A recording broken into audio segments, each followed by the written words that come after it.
सरकारी कार्यालयातील सुरक्षिततेकडे होत असलेल्या दुर्लक्षाचे जिवंत उदाहरण म्हणजे येथील तहसील कार्यालय। या कार्यालयाचे अद्याप फायर ऑडिट अग्निशमन परीक्षण करण्यात आले नसल्याची धक्कादायक बाब समोर आली आहे। त्यामुळे कार्यालयातील महत्त्वाची शासकीय कागदपत्रे तसेच शेकडो कर्मचारी आणि दररोज येणारे नागरिक यांचा जीव धोक्यात आला आहे। तहसील कार्यालयात रोज हजारो नागरिक विविध कामांसाठी येतात।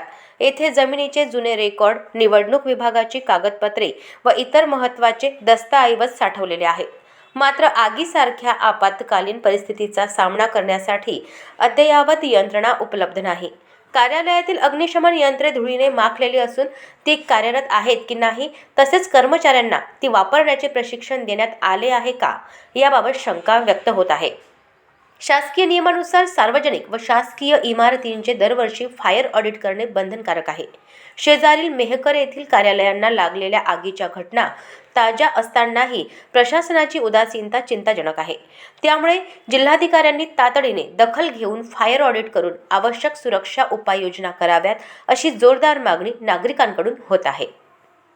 अशाच महत्त्वपूर्ण बातम्यांच्या अपडेटसाठी अजिंक्य भारत न्यूजच्या पेजला फॉलो करा आणि सबस्क्राईब करा। Thank you for watching.